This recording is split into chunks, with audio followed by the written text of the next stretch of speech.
Now we're getting into an era that I grew up with. I mean, I grew up with the Star Trek original series movies, but I was not alive when the first one came out, but I was alive when the first Star Trek The Next Generation movie came out. And we want to talk about her right now. Let's start the show.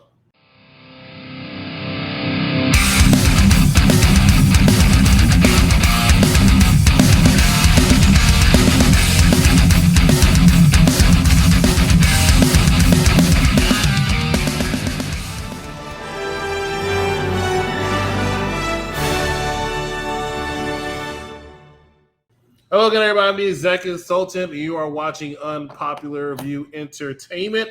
Here to continue our Star Trek movie franchise months, because this is a 3-month process, it seems. But, of course, you know I'm not alone. Let's go ahead and bring in one of our co-hosts, another other than Vic. Vic, what's going on? It's popping. Not popping. I'll tell you what's not popping. This background. There we go. There we go. That was a Family Feud background. I got to bring that back. What's going on, Vic? I'm good. Seeing Star Trek, learning a little bit more. I mean, about to add Klingon to my Duolingo so I can understand y'all when y'all be talking. It is a real language. It is. Mm-hmm. And we are also being joined by a special guest. He's not so special anymore. He's been on quite a few times. Ladies and gentlemen, the next Doctor. Kapwa! Yo, nice. Nice. You know Klingon? Nah. Oh, okay. Just that one. No doubt. All right. You just know a little bit just to impress the ladies. Okay. Do they speak I hear that Klingon is a panty dropper. I mean, you know, Belsa and Ursula, you know. That's not even their names. It doesn't matter. They'll be calling mine. It's Lursa and Bator. Lursa and Bator. You knew who I was talking about, though. Facts. I always did think one of them was attractive. Bator. There's something about the aggressiveness of Klingon women.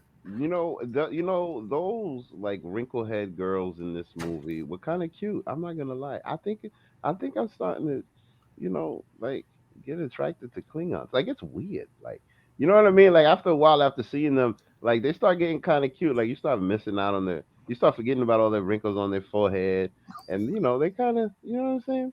Like Klingons can get it. I mean, it's the confidence, you know. Is that weird? Is that like a weird thing? They have a smell on that. They have a smell. According to Star Trek 6, they do. Wow. It's an aphrodisiac in some countries or some cultures. Star Trek Generations is a movie about generations that merges two generations together in one movie as it's more of a passing of the torch. Captain Kirk to Captain Picard start off in the 23rd century. Captain Picard on the Enterprise B, which is the first time they showed the Enterprise B. Saving the ship, of course, Kirk was sucked into space and then into the Nexus, which is pretty much the premise of this movie, as a Orion was ripped from that ribbon, so to speak. On the very same mission that Kirk was taken and killed and would like to get back there during his quest. He actually, for the first time, one of the first times in Star Trek, won. Right? We don't talk about that. The man won this movie. He destroyed some planets and some moons and got back to the Nexus. That's just really what happened, right? Vic, we'll start with you. What's your thoughts and opinions when it comes to this movie? Well, it was quite interesting from in the very beginning because I noticed how Kirk and his crew were definitely being booked like the old people. I noticed how the daughter of the Asian guy that did all of the controls, I forget his name. You know that was the controlling guy. Huh? Zulu. His daughter was the new Zulu. Sulu with an S. Sulu. Okay, Sulu. His daughter was the new Sulu, and they were pretty much just reminiscing on the past in the beginning. Everybody had a full head of white hair. Everybody was being treated like the old man. They were getting served all day. It's kind of like when I put my glasses on and all the kids start serving me, and if I get my hair grown, all the kids start serving me, and then if I got something heavy, I start giving it to them so they can carry it, type of thing. You know what I mean? Like it's kind of like that. Like that's how they were being treated. Like like the guys that were being put out the pasture and getting all the praise now, right? But then when the drama started coming, then everybody started looking like Kirk, like, all right, what do we do?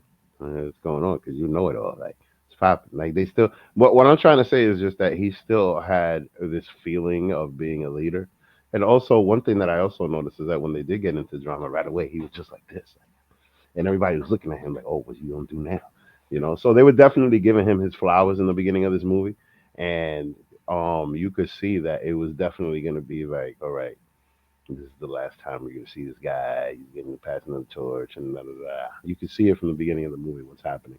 So I appreciated that. But like I said before, if I were a fan of the show and I would have gone through the years and years and years of Captain Kirk, because at this point I think it was already 30 years of Captain Kirk in 91. So like I would have been emotional about it, clearly. That's especially the way that they were booking this. Booking. But yeah, it was so far it was definitely interesting because there was a lot of variables in this movie. And then when it got to Picard, there's a lot of things that I noticed. Like number one, the whole notion of Klingons has changed. There's a Klingon in the crew. What's that about? Where did that come from? How is this Curly Forehead showed up all of a sudden with humans? Like, what happened? It's called affirmative action. No, and word up because, like, you know what I mean? Like, because in the beginning they hating all these curly foreheads, and now, and I'm not gonna lie, like I said before, the curly foreheads is starting to look cute early in this movie. So maybe they're opening up. But I just found that like that was just my initial reaction when I saw that character. But then at the same time, I don't know who he is. I don't know what his whole deal is, but I know that he is a big deal to the next generation crew. You know what I mean? But I never saw a Klingon in Kirk's crew. So that's one of the evolutions that was happening here. So, that just, and I'm just stating these things that I observed as a person that doesn't follow the content. Um, and very interesting. I mean, very, very interesting so far, because there's a lot that goes down. But for the sake of saving time, because I could say more, I'll just stop talking. I guess that's passing it to me. So one of the things that I appreciate about the movies, um, the original series movies and Generations, is Kirk. I didn't watch the original series. Uh, even with reruns, I watched like maybe a couple of episodes, but it wasn't really something that grabbed me. Next Generation, that one grabbed me. But the movies for the original series, those also grabbed me. And the Kirk in the movies, even though it's the same, Kirk, same actor, the style of that Captain Kirk is a change from, what he was in the show. He was more of a, gallivanting, playboyish kind of guy. And, it seems like he, settled down in his role as, being a captain. And I really appreciated that. I like that aspect of him. And when they first showed him, he was retired, you know, missing the, captain's chair, but he was still ready. At the same time, he was respectful. Okay, he wanted it, but this isn't his ship. He saw that, okay, they're looking for me to be a leader. I can be that leader, but this isn't my ship. So, he made the decision to go down and do the work instead of, being the captain. And, I appreciated that too. Uh, obviously that was needed to drive the story, but it fit the character, and I like that. And um, With I kind of wish that they could have had some interaction with Kirk and Worf, to see how that dynamic would have worked out because, you know, the history of Kirk, I mean, he does have, some history with Klingons. And to see one in a Starfleet uniform, I would have liked to see how they would have played that out. You know, would he have been totally flabbergasted? Would he have like, oh wow, this is the way things are now? I think that would have been a nice touch, especially since the movie starts with focusing on Worf. I think they could have done more with that. So, yeah, this is a great movie to me. I loved the original series movies. I love the Next Generation movies. Merging them together like this was great. I do think they could have done more, but I still liked it. Definitely could have done more, and I said this on plenty of other episodes that the odd number movies are generally disliked by traditional Trekkies, and this one I did feel was a bit slow, but I thoroughly enjoyed it. I found Data getting the emotion chip to be hilarious. I mean, the bar scene is still one of my favorite scenes. I remember back as a kid rewinding that scene over and over and over again, just going to say more, please. Thanks to God, and it was quite entertaining to me. His mannerisms, his reaction when the Enterprise salsa section was flying into the planet's surface. Everything was just really, really well done. I love quotes, and I get a lot of quotes from Soren, from Picard in this movie, even Riker saying, "I plan to live forever." It was just very well done. The action could have been a little bit better. It was stock footage that was taken from Star Trek 6, the destruction of the ship. That was always a pet peeve of mine. But, I mean, I understand for budgetary concerns why you have to do some things. But and it was a shock to see the Enterprise D destroyed. After watching it, falling in love and growing with that ship, because that ship is actually, I think, the last poll they did, that was everybody's favorite Enterprise D, because of that bridge. That bridge is so luxurious compared to, Vic, you say you didn't watch the series at all, but if you watch the original series, which, Next Doctor alluded to earlier that he really did not, but if you watch the original series set to the Next Generation set, I mean, you think we got some evolution now? That was evolution, and I'll play the devil's advocate where I call him James, where James was giving you fun facts, like the fun fact of why the Klingon is there is because they're showing you the evolution that the Federation has made by allowing people who were once considered their enemies to join the ranks of the Federation. He was the only Klingon Starfleet officer. But that's why he was there, and it played a pivotal role in both the Star Trek Next Generation series and even later in the Star Trek Deep Space Nine series. So that was really good to see. But yes, could they have done more? Yeah, they probably could have. But I think they rushed this movie. They filmed it at the same time they filmed the final season of Star Trek Next Generations. They were getting off of the not puppet, but the model ships that they were doing to incorporate more CGI, which you'll see in the next movie, and they had to destroy the Enterprise D to really do that. So I like Soren. I think he's underrated as a villain. I think he did a pretty good job. Malcolm McDowell I always thought was a really good actor anyway. He plays good. And I thought he did it. Like I said, I mean, we don't talk about it enough. He won, right? Picard cheated. He did. He cheated. He didn't cheat. He used his victory against him. He cheated. Picard went there. Right? Picard went down to the planet. I don't know why he could have said Riker. He could have said Worf. He could have said Data. He said, "No, I'm pushing 60 or 70 at the time. Let me send my frail ass down there, right? Because I could talk to you, right?" He said, "I ain't trying to hear you, Waka Flocka." That's what he told Picard. And then Picard's like, "Okay, well, I'm going to crawl in here. I'm going to fight you," right? This dude said, "Who the hell are you? Boop, boop, boop. Get out my face," right? So he had to go get a real man. He had to go get Kirk, who's over there riding horses chasing after a girl, right? Who's probably twice as younger. But he said, "Oh, this ain't real. I'm going to go back and I'm going to die alone," right? Because you were no help. That's what he said. And he did. He died a brutal death because he fell off that bridge. Jesus, Mary and Joseph. I felt I sorry. do think that, I always felt that wasn't the best send off for the captain, but I don't know of any other way they could make it be final, because it did need to be final. It needed to be that, passing of the torch. And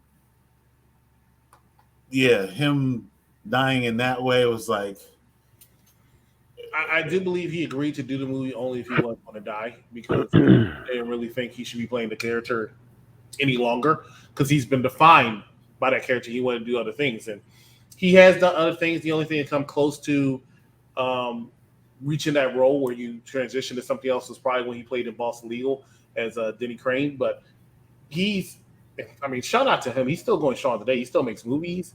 I thought you were going to say his Priceline commercials. No, they cut him. I think that's why they kept him booked strong. They cut him. He doesn't do him anymore. He introduced his daughter in a commercial, who's Penny off of Big Bang Theory, and she's been playing the role ever since, and he is nowhere to be found. She put him in a hole. But look, and he died off of 2 series now. No, but my point is just that as long until he's dead, there's always going to be room for Captain Kirk. Well, you know what? Most of the original series characters have died. He's 91. Uhura, Spock really hurt. McCoy died shortly after Star Trek Undiscovered Country. It's not shortly after 2-3 years, but I think no death is going to hit the Star Trek universe harder. Even though Spock was close, trust me. Because even if you don't know Star Trek, you knew Spock, right? Mm-hmm. But when Captain Kirk dies, Captain Kirk is arguably the most popular captain on the planet Earth. Right. You can make an argument of Captain America now, not 12, 15 years ago, right? I'm sorry, but because of the movies, is now maybe Captain America can make an argument over it. But before that, it was Captain Kirk, hands down. Captain Picard is very popular, but I had an argument with somebody the other week, where somebody said Patrick Stewart is more known for playing Professor Xavier. I disagree. Right? I thoroughly disagree. I can make an argument that is true, but I thoroughly disagree. He's Captain Picard. Mm-hmm. And that's why he has a series called Picard. Now, granted, it's not that good. But I think he overstayed his welcome as Captain Picard if he's going to continue to play this daggone character all these years later. It's like he's a shadow of his former self. Did anybody see Doctor Strange? Multiverse of Madness? Yep. He died again. That's like the 3rd, 4th time he's died as damn Professor Xavier. Let it go. I mean, it felt death is not the end. Something about this, I haven't seen that show yet, but something about it feels like Logan. Like Professor Xavier and Logan. Logan was sad because of Professor Xavier, because it's so sad to see how far he's gone down. Mm-hmm. And the Logan walking around. Because a lot of people love Logan. I thought Logan was a good movie, don't get me wrong. But I always say I have a hard time watching Logan because it was so damn depressing. He just walking around I'm talking about Logan at this point, not Patrick Stewart. Logan was walking around all just cursing at the world, always in pain. I'm like, what the hell am I watching here? Am I watching a comic book superhero movie, or I'm watching somebody's retirement? You know what I'm saying? I felt like I was on hospice watching that movie. Ladies and gentlemen, find out what we're reviewing next time. We're on UPRE.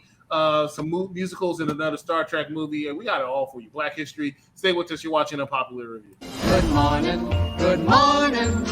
It's great to stay up late. Good morning. Good morning to you. I'm singing in the rain, just singing in the rain. What a glorious feel, and I'm happy again.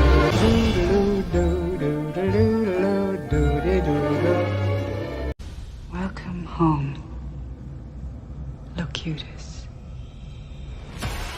A group of cybernetic creatures from the future have traveled back through time to enslave the human race.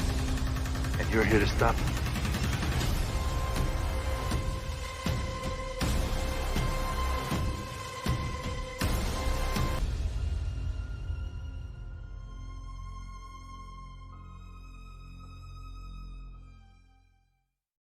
Star Trek 8 First Contact is the very next one. Looking forward to talking and watching that again But today we're talking about Star Trek Generations, and we're going to our final thoughts as well as thumbs up, thumbs down.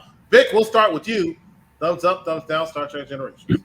Well, I also wanted to add this.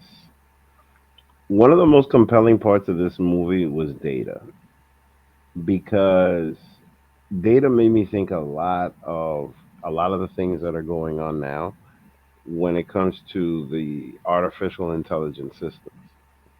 Because Data, you can look at Data as an operating system that's mimicking a human, and you can use things like Chat GPT to do something for you and mimic it like if it were a human doing something.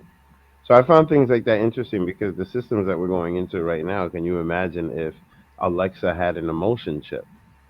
And it also made me think of that episode of the Boondocks where the Siri was just going nuts on Grandpa.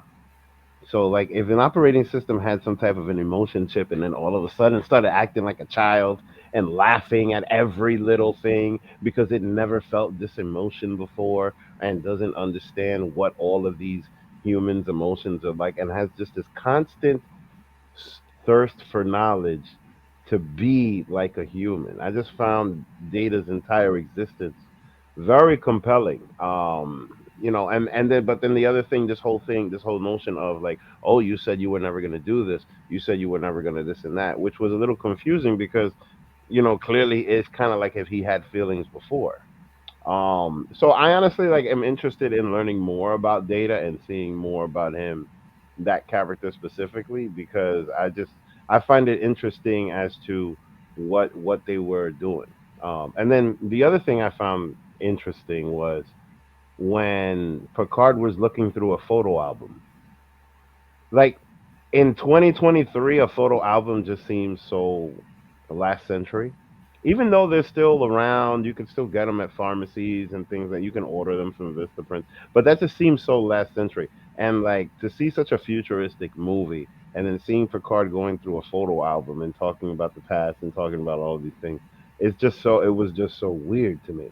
Um, because I'm just like, damn, won't you have it in a flash drive and just go through a TV and you know what I mean? Like but they clearly didn't know this was gonna happen. But this is my 2023 thinking. So with all of that being said, this was a fun ride. So I'll give it a thumbs up because it really made me think, and I want to learn more. Yeah, I'll jump in.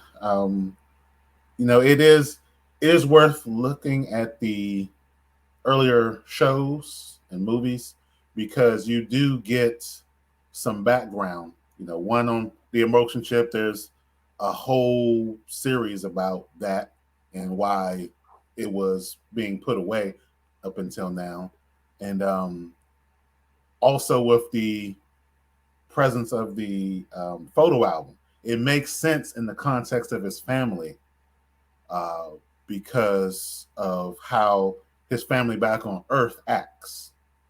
They aren't really into tech, so they would be taking pictures. So it makes sense that they would have physical pictures because, they don't even want to have a replicator in their house. That makes sense, but the one thing that made me feel weird about that was just that like they were able to turn that entire ship to look like a boat and a plank and they had all of this futuristic technology. You know what I mean? But they didn't have a scanner. Like that's what I was thinking. Like, yo, Well, where's they this didn't scanner? turn the ship into Take the the boat. They pictures. were on a holodeck. Yeah, you know what I'm saying though. Like Yeah. they had all this futuristic stuff, and I'm just like, oh look, that's why they calling it a ship because he's the captain of a ship and he got the hat on and then the guy and the Klingon guys walking the plank and all of that, and then all of a sudden it turns back into the ship, but they ain't got no flash drives. I get it. It was in the '90s. You know what I mean? But that's what I was thinking. Like, come on, man. You know what I mean? Where's your scanner? That's But where yeah, I was at. it makes sense in the context of his family. They would have it physical, but Yeah, no, but I um, see what you're saying. I got photo albums. I'm old enough. You know what I mean? I'm an yeah, old man. I got photo albums. But, you know, me too. that last time I put one together was in '99. I mean, yeah. That's Most what all I'm of my saying. newer pictures are on my phone. So Yeah, yeah. Um, speaking of Black history, I like that segue. One thing I want to mention is the callback to Roots that they had with LeVar Burton when he was being held by the Klingons. You know, shirt off with the shackle on his neck. You know, I was like, man, you know, back when I first saw it, I really didn't even kind of pick up on it, but I was like, man, that is a callback to, you know, him and Roots. And then, you know, it's either planned or ironic that we are watching this one during Black History Month because of that link. So, you know, and, you know, white guy, you know, over top of him, you know, kind of being the aggressor and, you know, the captor, and then him, you know, shirtless with the shackles on. You know, that callback was very poignant. I didn't peep that. That's crazy. Okay. Yeah, there's also, I mean, I did have, you know, this is going to be a thumbs up for me. There were a few gripes I had. You know, one of them, the main one was, you know, when they were fighting the Klingons, give me a spread of torpedoes. When they actually fire, it's one. Where's my spread? I know y'all know how to do a spread. You know, okay, budgetary concerns, sure. You know, but you couldn't give me 3 more LEDs. I mean, come on. You know. But that was my biggest gripe. But yeah, ultimately, this is definitely a thumbs up for me. I really like the movie. I like the transition from old original series to Next Generation. You know, it was great. Captain Kirk, I mean, can't go wrong. Yeah, I thought this movie was slow in parts, really slow, a little too much Picard crying, but I had a good time. You know, it was a fun movie for me. Data was fun. Malcolm Gladwell, I think, did very well. Whoopi Goldberg did very, very well. Captain Kirk, for his scenes, I think he did very well. My only gripe with this movie was, like I said, it was slow. I enjoyed the battle between the Enterprise and that old bird of prey that shouldn't have got any licks in, but it got his licks in and actually really, when you think about it, destroyed the Enterprise. And that scene was great. Them flying into the daggone planet and them all jumping around and, you know, because they're all hurt. Hey, thought it was very well done. This movie gets a thumbs up for me. Thanks so much for watching us here at Unpopular Review. Please join us next time for Star Trek 8 First Contact, as well as our continuous musicals. I think the next one coming out will be La La Land on our UPRE YouTube channel, Unpopular Review Entertainment YouTube channel. And then for Black History Month, Meteor Man is coming out very, very soon. Looking forward to that one. So thanks so much for watching us. For Vic, for the next Out There, I'm the consultant. We'll see you right here next time on Unpopular Review. Good night, everybody. Yeah.